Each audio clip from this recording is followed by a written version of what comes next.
ಅರೆ ಕಡಿಮೆ ಹಾಕು ಆದ್ರೆ ಅಸಲಿ ಹಾಕು. MDH ಕಾಶ್ಮೀರಿ ಕೆಂಪು ಮೆಣಸಿನ ಪೌಡರ್. MDH. ಧರ್ಮಸ್ಥಳದಲ್ಲಿ ನೂರಾರು ಶವಗಳನ್ನು ಹೂತಿಟ್ಟ ಪ್ರಕರಣ ರೋಚಕ ತಿರುವನ್ನ ಪಡ್ಕೊಂಡಿದೆ.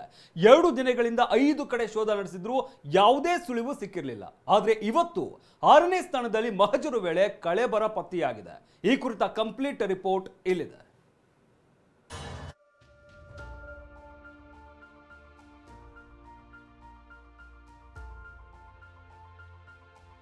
ತಲೆಬುರುಡೆ ಮತ್ತು ಮೂಳೆಗಳನ್ನು ಆತ ಎಲ್ಲಿಂದ ತಂದ ಅನ್ನೋದ್ರ ಬಗ್ಗೆ ಈಗ ಸ್ಪಾಟ್ ಮಹಜರನ್ನು SIT ತಂಡ ಮಾಡಿದೆ.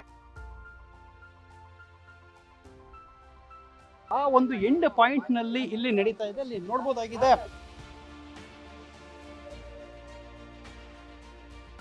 ನೂರಾರು ಶವ ಹೂತಿಟ್ಟ ಪ್ರಕರಣಕ್ಕೆ ರೋಚಕ ತಿರುವು. ಕೈ ಕಾಲು ಮೂಳೆ ತಲೆಬುರುಡೆಯ ಚೂರುಗಳು ಪತ್ತೆ. ಇಡೀ ರಾಜ್ಯದಲ್ಲೇ ಸಂಚಲನ ಸೃಷ್ಟಿಸಿದ್ದ ಧರ್ಮಸ್ಥಳ ಗ್ರಾಮದಲ್ಲಿ ನೂರಾರು ಶವಗಳನ್ನು ಹೂತಿಟ್ಟ ಪ್ರಕರಣದಲ್ಲಿ ಇದೀಗ ದೊಡ್ಡ ತಿರುವು ಸಿಕ್ಕಿದೆ. ದೂರುದಾರ ತೋರಿಸಿದ 13 ಪಾಯಿಂಟ್ಗಳಲ್ಲಿ ಒಂದೊಂದಾಗಿ ಶೋಧ ನಡೆಸಲಾಗ್ತಿತ್ತು. ಮೊನ್ನೆ ನಿನ್ನೆಯಿಂದಲೂ ಕಾರ್ಯಾಚರಣೆ ಚುರುಕುಗೊಂಡಿತ್ತು. ನಿನ್ನೆಯವರೆಗೂ 5ನೇ ಪಾಯಿಂಟ್ವರೆಗೆ ಕಾರ್ಯಾಚರಣೆ ನಡೆಸಿದ್ರು. ಆದರೆ ಯಾವುದೇ ಕಳೆಬರ ಪತ್ತೆಯಾಗಿರಲಿಲ್ಲ. ಆದರೆ ಇದೀಗ 6ನೇ ಪಾಯಿಂಟ್ನಲ್ಲಿ ಸುಮಾರು 10ಕ್ಕೂ ಹೆಚ್ಚು ಮೂಳೆಗಳು ತಲೆಬುರುಡೆ ಚೂರು ಪತ್ತೆಯಾಗಿರೋದು ದೊಡ್ಡ ಟ್ವಿಸ್ಟ್ ಕೊಟ್ಟಿದೆ.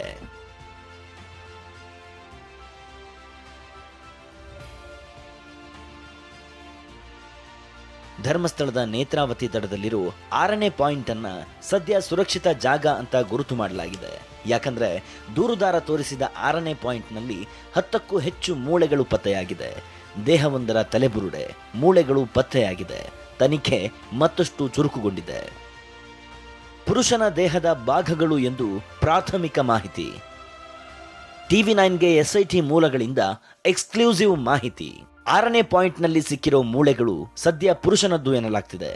ಮಾನವನ ದೇಹದ ಸುಮಾರು 10ಕ್ಕೂ ಹೆಚ್ಚು ಮೂಳೆಗಳು ಪತ್ತೆಯಾಗಿದೆ. ಸ್ಥಳದಲ್ಲಿರೋ SIT ತಜ್ಞರ ತಂಡ ಪುರುಷನ ಮೂಳೆ ಅಂತ ಅನುಮಾನ ವ್ಯಕ್ತಪಡಿಸಿದ್ದಾರಂತೆ. ಆದರೆ FSL ಲ್ಯಾಬ್ನಿಂದಲೇ ಅಧಿಕೃತ ರಿಪೋರ್ಟ್ ಬರಬೇಕಿದೆ.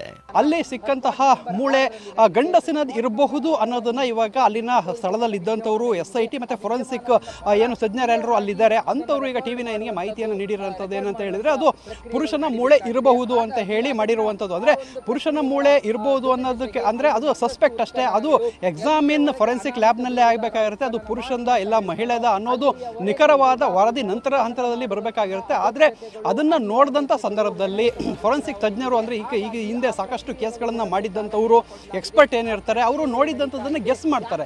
ಸೊ ಆ ಒಂದು ಗೆಸ್ 50-50 ಇರ್ಬೋದು, ಇಲ್ಲ 100% ಕೂಡ ಇರ್ಬೋದು.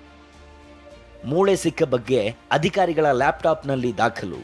ಇನ್ನು ಮೂಳೆ ಸಿಕ್ಕ ಬಗ್ಗೆ ಅಧಿಕಾರಿಗಳು ತಕ್ಷಣವೇ ಲ್ಯಾಪ್ಟಾಪ್ನಲ್ಲಿ ದಾಖಲು ಮಾಡಿದ್ರು.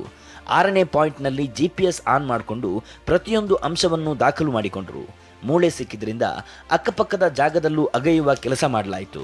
6ನೇ ಪಾಯಿಂಟ್ ಒಂದು ಆ ನದಿ ಪಕ್ಕದಲ್ಲಿ ಇರುವಂಥದ್ದು. 6ನೇ ಪಾಯಿಂಟ್ ಎಲ್ಲಿ ನಡೀತಾ ಇದೆ ಅದರ ನೇರ ದೃಶ್ಯಾವಳಿಗಳನ್ನು ನಾವು ತೋರಿಸಲಿಕ್ಕೆ ಪ್ರಯತ್ನ ಪಡ್ತೀನಿ. ಆ ಒಂದು ಎಂಡ್ ಪಾಯಿಂಟ್ನಲ್ಲಿ ಇಲ್ಲಿ ನಡೀತಾ ಇದೆ. ಅಲ್ಲಿ ನೋಡ್ಬೋದಾಗಿದೆ 6ನೇ ಪಾಯಿಂಟ್. 6ನೇ ಪಾಯಿಂಟ್ನಲ್ಲಿ ನೇತ್ರಾವತಿ ನದಿಯ ತಟದಲ್ಲೇ ಈ 6ನೇ ಪಾಯಿಂಟ್ ಇದೆ.